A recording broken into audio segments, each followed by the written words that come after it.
Good morning, y'all. Happy Monday. And Lord, is it Monday?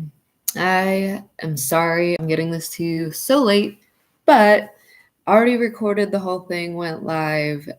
Technical difficulties, could not get my video back. So, trying it again. Okay, nothing to get upset about. Just move on with your life. Okay, so when you go into your Google Doc, for your assignments this week, this is week number 4. You'll notice it looks a bit different. On each day before the reading portion, you'll see a space that says poetry. I'm going to be reading aloud every day a poem, and then you're going to stop the video or pause the video, and you're going to respond to that poem just 5 to 10 minutes in writing. Any thoughts you have, anything you notice. What do you think the poem was about? What do you think that the author is trying to communicate to you as a reader?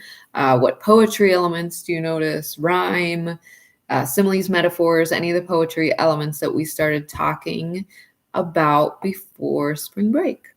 So I'm going to start, and each day it has the title of the poem that I'm going to read.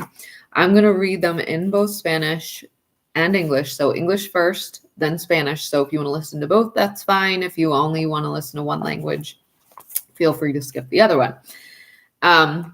This first poem that I'm going to read is called Good Hot Dogs, Buenos Hot Dogs by Sandra Cisneros.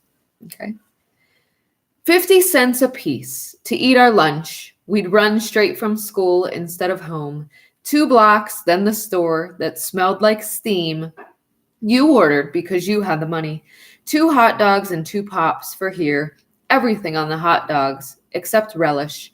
Dash those hot dogs into buns and splash on all that good stuff. Yellow mustard and onions and French fries piled on top, all rolled up in a piece of wax. Paper for us to hold hot in our hands. Quarters on the counter. Sit down. Good hot dogs. We'd eat. Fast till there was nothing left but salt and poppy seeds, even the little burnt tips of French fries. We'd eat, you humming and me swinging my legs. Okay, so you can go ahead and just pause the video here and type your response on your Google document in the space that I leave. Ahora lo voy a leer en español. Los buenos hot dogs. 50 centavos cada uno para comer nuestro lonche. Corríamos derecho desde la escuela en vez de a casa. 2 cuadras después de la tienda que olía a vapor. Tú pedías porque tenías el dinero. 2 hot dogs y 2 refrescos para comer aquí. Los hot dogs con todo, menos pepinos. Echa esos hot dogs en sus panes y salpícalos con todas esas cosas buenas.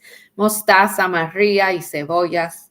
Y papas fritas amontonadas encima, envueltos en papel de cera para llevarlos calientitos en las manos, monedas encima del mostrador.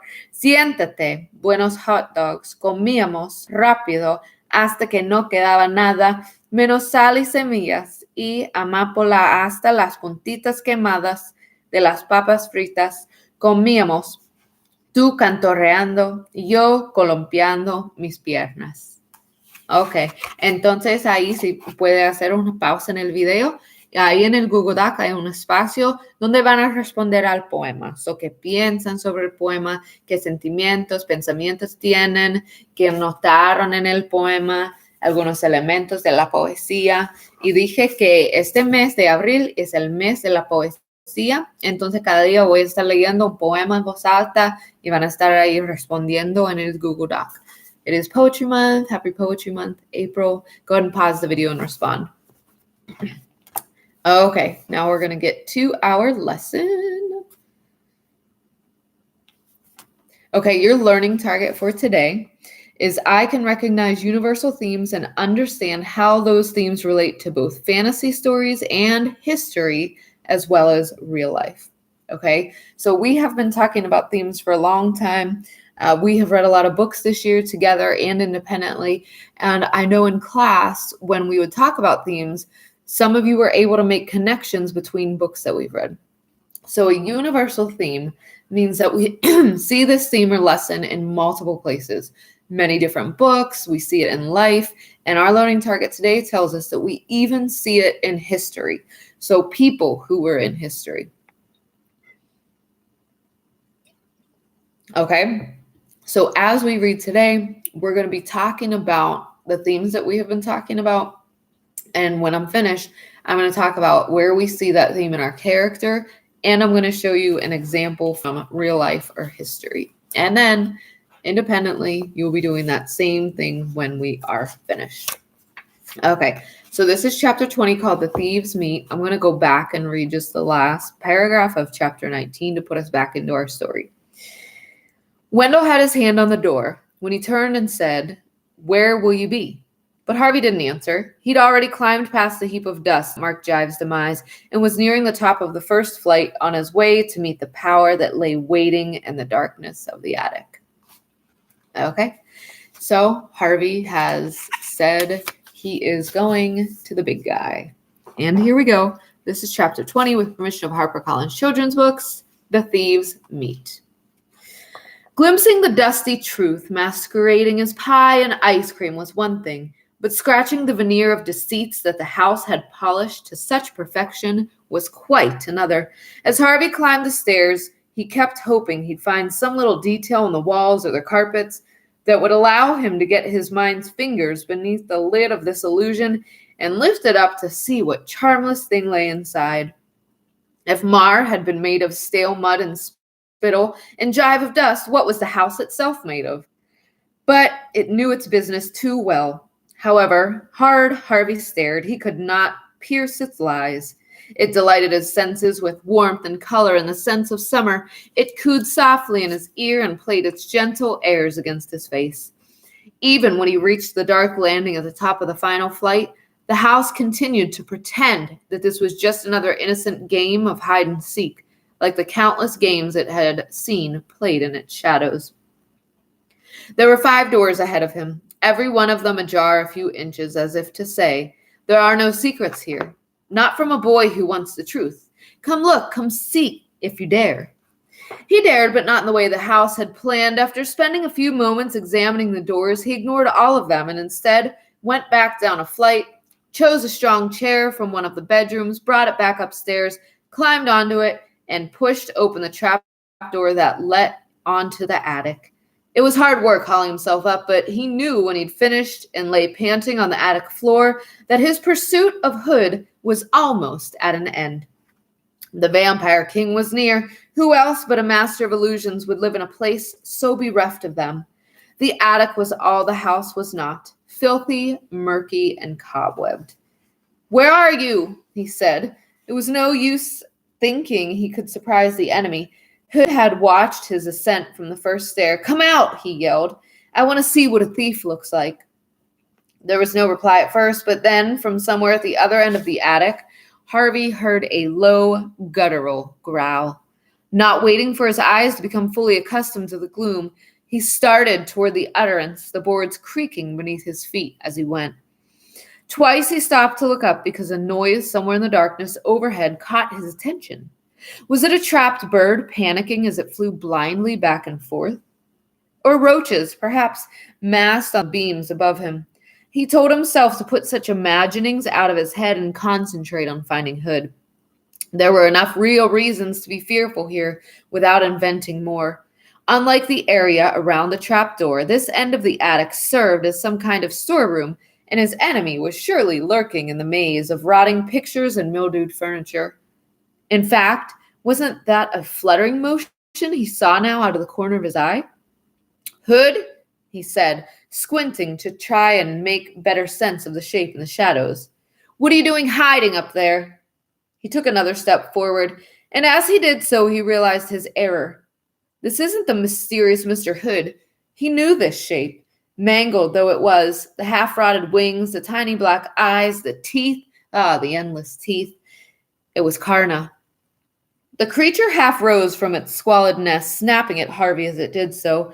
He made a stumbling retreat and might have been seized after 3 steps had Karna not been so hobbled by its wounds and slowed by the chaos of its surroundings. It struck out at the piles of detritus to the left and the right of it, scattering chairs and overturning boxes, then hauled itself in pained pursuit of its prey. Harvey kept his eyes fixed upon the beast as he backed away, his mind buzzing with questions. Where was Hood? That was the main mystery. Mrs. Griffin had been certain he was up here somewhere, but Harvey had now wandered the attic from end to end, and its only occupant was the creature driving him back toward the exit. He chanced several glances into the shadows as he retreated in case he'd missed some figure hiding there. It was not a human form his eyes alighted upon, however. It was a globe the size of a tennis ball, glowing as though filled with starlight. It appeared like a bubble from the boards and rose toward the roof. Momentarily forgetting his jeopardy, Harvey watched as it ascended, joined by another, then a third, and a fourth. Astonished by the sight, he took too little care where he was walking. He stumbled, fell, and ended up sprawled on the hard boards, staring up at the roof through a red haze of pain. And there above him was Hood in all his glory. His face was spread over the entire roof, his features horribly distorted. His eyes were dark pits gouged into the timbers. His nose was flared and flattened grotesquely, like the nose of an enormous bat. His mouth was a lipless slit that was surely 10 feet wide, from which issued a voice that was like the creaking of doors and the howling of chimneys and the rattling of windows. Child, he said, you have brought pain into my paradise. Shame on you. What pain? Harvey shouted back. He was shuddering to his marrow, and he knew this was no time to show fear. He would deal an illusion, the way the enemy did, pretending courage even if he didn't feel it. I came to get what was mine, that was all, he said. Hood sucked one of the gleaming spheres into his mouth. Its light went out instantly. Mar is dead, he said. Jive is dead. Gone to muck and dust because of you. They were never alive, Harvey said. Did you not hear their sobs and pleas? Hood demanded, the knots in his brow tightening. Did you not pity them? No, said Harvey. Then I will not pity you, came the rasping reply. I'll watch my poor Karna devour you from soul to scalp and take pleasure in it. Harvey glanced in Karna's direction. The beast had stopped advancing but was poised to strike, its dripping jaws inches from Harvey's feet. Now that the beast was still, he could clearly see how badly wounded it was, its body as ragged as a moldy rug, its huge head drooping as though every breath was a burden. As Harvey stared at it, he remembered something Mrs. Griffin had told him. I would welcome death now, she'd said, like a friend I'd driven from my door. Maybe it wasn't a journey to the stars that was awaiting Karna. Maybe it was simply a return to the nothingness from which Hood had conjured it. But the creature wanted that gift nevertheless. It was weary and wounded, kept alive not by any will of its own, but because Hood demanded its service. Such a pity, the voice in the roof murmured. What is? Harvey said, looking back at Hood, who had two more of the globes at his lips. To lose you this way, he went on. Can I persuade you to think again? After all I've done you no harm, why not come back and live here peacefully? You stole 30 years of time with my mom and dad from me, Harvey said. If I stay here, you'll steal a lot more. I only took the days you didn't want, Hood protested. The rainy days, the gray days, the days you wished away. Where's the crime in that? Well, I didn't know what I was losing, Harvey protested. Ah, said Hood softly. But isn't that always the way of it? Things slip from your fingers, and when they're gone, you regret it. But gone is gone, Harvey Swick. No, Harvey said. What you stole, I can steal back. At this, a gleam ignited in the twin pits of Hood's eyes. You burn bright, Harvey Swick, he said. I've never known a soul that burned as bright as yours. He frowned as if studying the boy below. Now I understand, he said. Understand what? Why it is that you came back. Harvey began to say, I came for what you took. But Hood was correcting him before he uttered two words. You came because you knew you'd find a home here, Hood said. We're both thieves, Harvey Swick. I take time, and you take lives. But in the end, we're the same. Both thieves of always. Repulsive as it was to think of himself in any way similar to this monster, there was some corner of Harvey that feared this was true. The thought silenced him. Perhaps we needn't be enemies, Hood said. Perhaps I should take you under my wing, my west wing. He laughed mirthlessly at his own joke. I can nurture you, help you better understand the dark paths. So I'll end up feeding on children like you? Harvey said. No thanks. I think you'd like it, Harvey Swick, Hood said. You've got a streak of the vampire in you already. There was no denying this. The very word vampire reminded him of his Halloween flight, of soaring against a harvest moon with his eyes burning red and his teeth sharp as razors. I see that you remember, Hood said, catching the flicker of pleasure on Harvey's face. Harvey instantly put a scowl in its place. I don't want to stay here, he said. I just want to get what's mine and leave.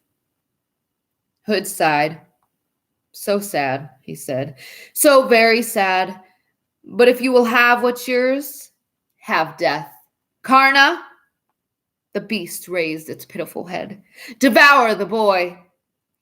Before the wretched beast could shift itself, Harvey scrambled to his feet. In the race to the trap door, he knew he had little chance of outrunning Karna. But was there perhaps another way of laying the beast low? If he was a thief of always, as Hood had said, perhaps it was time to prove it, not with dust nor with stolen conjurings, but with the power in his own bones. Karna took a threatening step toward him, but instead of retreating, Harvey extended his hand in the creature's direction, as if to pat its decaying head. It hesitated, its expression mellowing into doubt. Devour him, the vampire king growled. The beast lowered its head in expectation of punishment from above. But it was Harvey who laid his hand upon it, a gentle touch that sent a shudder through its body. It raised its snout to press itself against Harvey's palm, and as it did so, let out a long, low moan. There was neither pain in the sound nor complaint. In fact, it was almost a moan of gratitude, that for once it not be met with blows or with howls of horror. It turned its eyes up to Harvey's face, and a shudder of pleasure passed through its body. It seemed to know that this motion would prove fatal, because the instant after, it retreated from its comforter, and as it did so, its shudders multiplied, and its body suddenly flew into 1,000 pieces. Its teeth, which had seemed so fearsome moments before, rolled away into the darkness. Its massive skull shattered, its spine collapsed. In a matter of seconds, it was no more than a heap of bone shards, so dry and so aged even the most desperate dog would have passed them by. Harvey glanced up at the face in the roof. His expression was one of utter perplexity. His mouth was agape, his eyes staring from their pits. Harvey didn't wait for him to break his silence. He simply turned his back on Karna's remains and hurried toward the trap door, half expecting the creature in the roof to slam it shut. There was no response from Hood, however, until Harvey was lowering himself down onto the chair on the landing. Only then, as Harvey took one last look up at the attic, did Hood speak. "Oh, my little thief," he murmured, "what shall we do with you now?" And that is the end of chapter 20.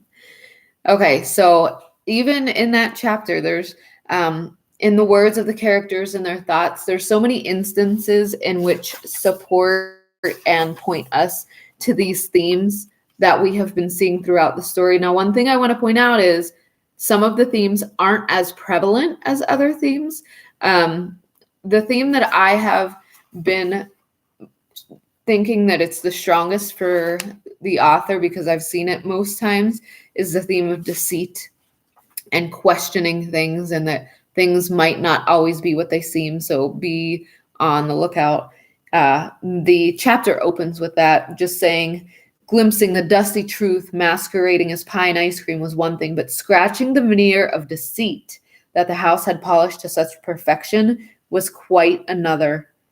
As Harvey climbed the stairs, he was hoping to find some detail that just allowed him to see the illusions. Okay, so just the whole thing's an illusion and it's trying to trick him always. And that has come up time and time again. So I feel like that theme is pretty strong. And to understand that it's a universal theme, we want to think of other books where we have seen maybe the theme of deceit and be aware of things not being what they seem. And then you go one step further and connect it to history or real life. Another one that's a really good one that we've seen many times comes when Hood and Harvey are talking. And Hood's still trying to persuade him to stay. He wants to keep him there. And Harvey says, "You stole 30 years of my time with my mom and dad from me. If I stay here, you'll steal a lot more." And Hood says, "Well, I only took the days you didn't want, the rainy days, the gray days, the days you wished away. Where's the crime in that?" And then Harvey answers, it's kind of a sad part. He's like, "Well, I didn't know what I was losing." And this is the second time, and there may have been more that I'm missing, but that he kind of realizes, yeah, he kind of wished the days away. He took his family for granted. He thought his life was boring. He was depressed. He wanted something exciting. And he doesn't deny that he did that. He's just now regretting it. And then Hood replies, this is one of those times when a character is talking and it's like shouting theme to us. He says, "Isn't that always the way of it? Things slip from your fingers. When they're gone, you regret it. But gone is gone." Okay, so it's that question of the lesson of, well, when you lose something, is it gone or can you get it back? When you do something, can you go back and fix it? Or is it left that way? Friendships, relationships, opportunities. Maybe we made the wrong decision and we now regret it looking back. Okay, so that theme I really like has come up time and time again. And we can definitely see that in books that we've read and obviously in life as well.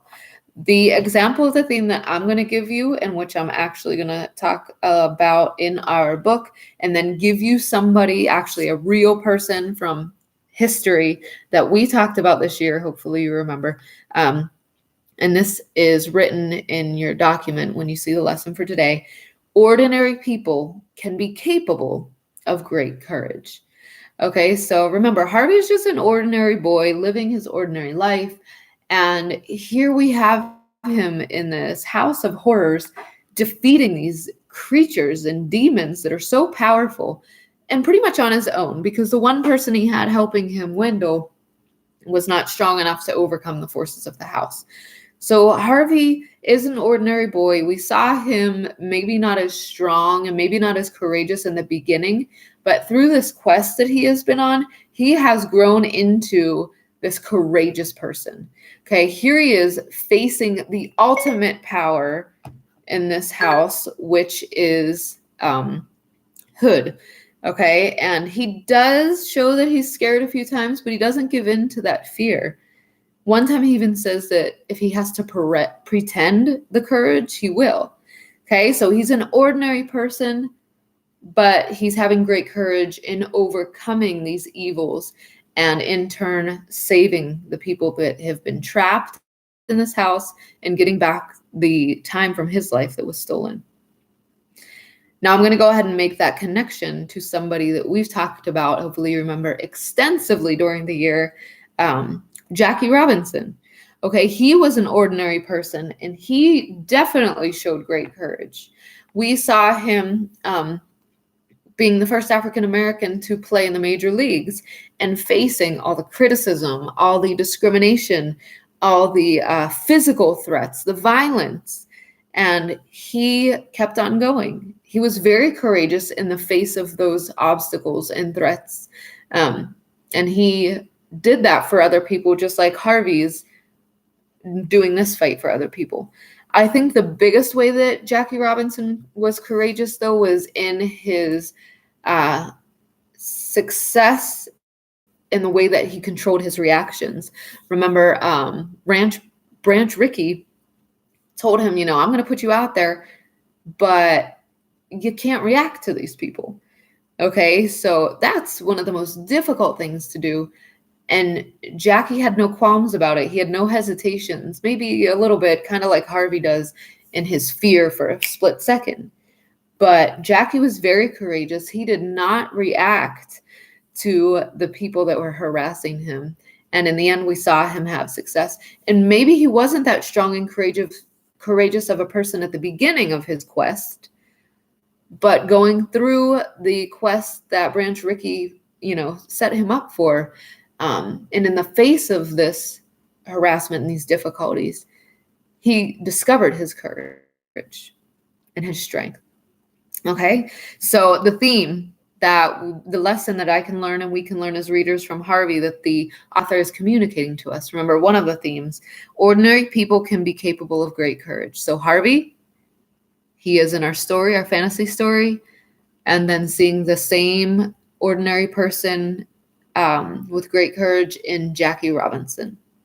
Okay, so in your independent reading today, you're going to continue reading your fantasy books. Obviously, you're going to choose a theme from the book that you're reading, just like I did, and you are going to explain where you see that theme with your story and your character, and then you are going to think of where or who can you see that theme in history, just like I did with Jackie Robinson, or maybe in your real life. Maybe there's somebody that exhibits this theme in your real life, a friend, a family member, maybe a certain situation that you've been in. Okay? So that is it. I hope you enjoyed the new addition to our lesson, the poetry. Remember, I'll be doing that every day, and followed by the read aloud, just like I did. So you are doing all your work in the Google Docs. That is all that I have for you today. If you have any questions, remember, Parent Square, Google, email. Okay, so I hope you have a great day. I will see you here tomorrow for our lesson. Same time, same place. Miss you guys. Hope you are doing well.